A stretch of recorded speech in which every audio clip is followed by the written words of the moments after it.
안녕하세요. 강민수 기업성장연구소입니다. 오늘은 긴급진단 부동산 감정평가 시행 대응 전략이라는 주제로 강의하겠습니다. 2025년 6월 11일부터 시행된 부동산 감정평가 관련 국세청 사무처리 규정의 파급 효과와 상속증여세 긴급점검을 통한 마지막 절세 기회를 알아보겠습니다. 구독, 좋아요, 알림 설정 부탁드립니다. 국세청은 상속세 및 증여세 사무처리 규정 일부 개정을 통해 부동산 및 비상장 주식 평가 기준을 강화하며 사실상 모든 부동산 자산에 대한 감정평가 과세 시대를 열었습니다.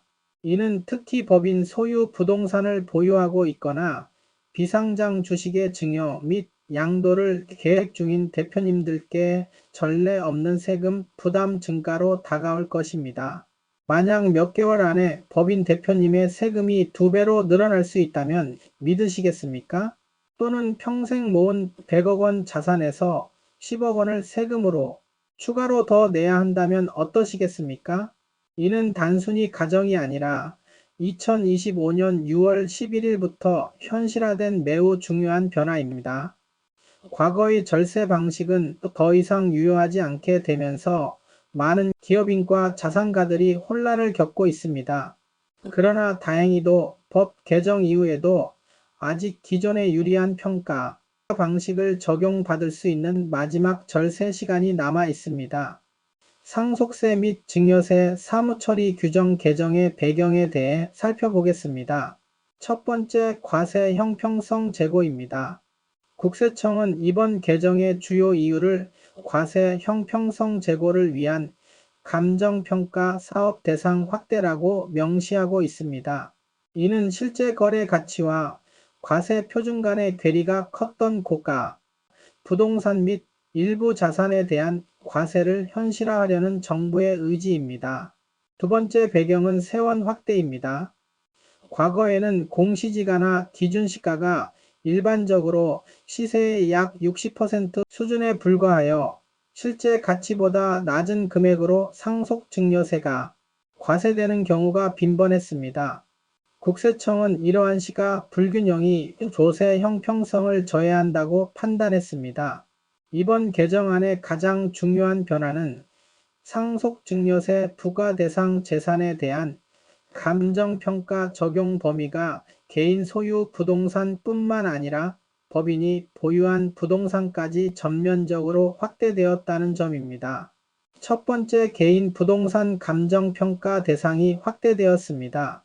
기존에는 특정 고가 부동산에 한정되던 감정평가 적용이 이제는 대부분의 부동산 자산으로 확대되었습니다. 나대지, 임야, 농지 등 지상 건축물이 없는 토지, 부동산 취득 권리 아파트 분양권, 조합 입주권 등 전세권, 지상권, 등기된 부동산 임차권까지 감정평가 대상이 확대되었습니다. 두 번째, 법인 보유 부동산에 대한 감정평가 적용이 확대되었습니다. 가장 큰 변화이자 많은 대표님들께 영향을 미칠 부분은 법인이 보유한 부동산에 대한 평가 기준 강화입니다. 기존에는 부동산 과다 보유법인 총 자산 중 부동산 비율 50% 이상인 법인에 한정했으나 개정된 부분은 부동산 과다 보유 여부와 관계없이 모든 비상장법인이 보유한 부동산에 대해 감정평가하도록 개정되었습니다. 비상장 주식가치 평가에 미치는 영향에 대해 살펴보겠습니다. 법인이 보유한 부동산에 대한 감정평가 적용은 비상장 주식의 가치 평가에 직접적인 영향을 미칩니다. 첫 번째, 순자산 가치가 상승하게 됩니다. 비상장 주식 평가는 순자산 가치와 순손익 가치를 반영하여 이루어집니다. 법인이 보유한 부동산이 감정가로 평가되면서 순자산 가치가 크게 상승하고 이는 곧 1주당 주식 가치 상승으로 이어집니다. 두 번째, 강제평가 규정의 함정입니다. 비상장 법인 주식평가 시 해당 법인이 보유한 부동산의 시세감정 평가액의 80% 이하로 주식 가치를 낮출 수 없도록 강제 규정하고 있습니다. 이는 부동산 시장이 하락하더라도 실제 가치보다 높은 평가액이 유지되어 과세 부담이 커지는 모순적인 상황을 초래할 수 있습니다. 이번 법 개정으로 과세 표준이 급격하게 상승하게 되었습니다. 감정평가 기준 적용 시 가장 직접적인 영향은 과세 표준의 상승입니다. 과거에는 공시지가나 기준시가가 시세의 약 60% 수준으로 평가되었으나 감정평가는 일반적으로 시세의 80%에서 90% 수준으로 반영됩니다. 기존의 주식평가 시 반영하던 공시지가나 기준시가는 일반적으로 시세의 약 60% 수준으로 평가되었습니다. 법 개정으로 법인 보유 모든 부동산을 감정평가 의무화되어 일반적으로 시세의 80%에서 90% 수준으로 반영됩니다. 세금 증가율은 최고 세율 45% 구간의 누진세율 적용으로 실제 증가폭은 더 클 수 있습니다. 시가 100억 원 부동산의 증여세 법 개정 전후 세금을 비교해 보면 이는 단순한 세금 인상을 넘어 대표님의 자산이 10% 이상 사라지는 것과 같은 충격적인 결과로 이어질 수 있습니다. 수십 년간 쌓아온 자산에서 갑자기 수억에서 수십억 원이 세금으로 빠져나가는 것은 예측하지 못한 막대한 손실이 됩니다. 위 차트에서 볼 수 있듯이 개정 후 감정평가가 적용되면 증여세가 현저히 증가합니다. 감정평가 80% 적용 시 과세 표준 33% 증가, 증여세 45% 증가. 감정평가 90% 적용 시 과세 표준 50% 증가, 증여세 87% 증가. 특히 주목해야 할 점은 증여세가 누진세율 구조로 되어 있어 과세 표준이 33% 증가했을 때 실제 세금은 45%나 증가한다는 점입니다. 이는 과세 표준이 상승할수록 적용되는 세율이 더 높아지기 때문입니다. 법 개정 전 대비 개정 후 90% 기준 세금 부담은 최대 12억 원 증가하며 이는 실질적인 자산 가치의 심각한 감소로 이어집니다. 또한 증여세는 현금으로 납부해야 하므로 부동산만 보유한 경우 추가 자금 조달이 필요해 또 다른 금융 부담을 야기할 수 있습니다. 기존에 상속 증여 계획이 있었다면 이제는 세금 부담 증가로 인해 전면적인 재검토가 필요합니다. 결론적으로 이번 개정은 단순한 평가 방식 변경이 아니라 재산 보유자에게 실질적인 재정적 타격을 줄 수 있는 중대한 변화입니다. 특히 대규모 부동산을 보유한 기업인이나 개인은 즉각적인 대응 전략 수립이 필요합니다. 소급 적용 가능성 및 법적 논란에 대해 살펴보겠습니다. 개정된 사무처리 규정의 부칙에는 시행일 2025년 6월 10일 이전에 이루어진 상속 또는 증여에 대해서도 이미 신고가 완료된 건이라도 결정 기한 이전인 경우 소급 적용할 수 있다는 내용이 포함되어 논란이 되고 있습니다. 상속세 과세표준 신고 기한은 상속 개시일로부터 6개월 이내입니다. 증여세 신고 기한은 증여일이 속하는 달의 말일로부터 3개월 이내입니다. 이는 납세자의 예측 가능성과 신뢰 보호 원칙을 침해할 수 있다는 점에서 법적 논란의 여지가 있습니다. 이미 기준시가로 신고를 마친 납세자에게도 과거 거래에 대해 감정평가를 강제할 가능성을 열어두는 것이기 때문입니다. 아직 남아있는 절세 기회 소급 전략입니다. 안타깝게도 개인 소유 부동산에 대해서는 이미 법이 개정되어 과거로 돌아가기 어렵습니다. 그러나 법인 소유의 부동산을 통한 비상장 주식 증여의 경우 아직 시간을 소급하여 과거로 돌아갈 수 있는 마지막 기회가 남아 있습니다. 증여 실행일 2025년 6월 10일 법 개정 전 법 개정 전에 증여를 실행하는 것이 중요합니다. 증여세 신고 기한 2025년 9월 30일, 6월 말일로부터 3개월 이내에 구 법령에 따라 기준시가를 기반으로 평가된 낮은 주식가치로 증여세를 신고할 수 있습니다. 절세 효과 최소 30% 이상 회사의 규모와 부동산 가치에 따라 수억 원에서 수백억 원에 이르는 세금 차이가 발생할 수 있습니다. 비상장 주식 양도세 방기 2개월의 활용에 대해 살펴보겠습니다. 주식의 증여가 아닌 양도 매매를 계획 중인 경우에도 아직 기회가 있습니다.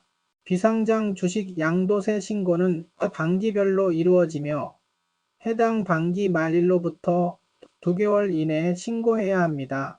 상반기 양도 1월 1일에서 6월 30일에 양도한 경우 8월 31일까지 신고하면 됩니다. 하반기 양도 7월 1일에서 12월 31일에 양도한 경우 다음 해 2월 말까지 신고하면 됩니다. 따라서 2025년 상반기 6월 30일 이전에 법인 주식을 양도할 계획이 있었다면 8월 31일까지는 종전의 평가 방식 감정평가 미반영을 적용하여 양도세를 신고할 수 있는 시간적 여유가 있습니다. 주의사항은 개인 부동산 양도 증여의 한계입니다. 개인 부동산의 경우 계약 시점이나 잔금 시점의 명의 변경이 필수적이므로 이러한 소급 전략을 적용하기 어렵습니다. 법인 주식의 특성을 활용해야 합니다. 법인 소유 부동산은 명의 변경이 별도로 이루어지지 않고 주식 명의만 변경됩니다.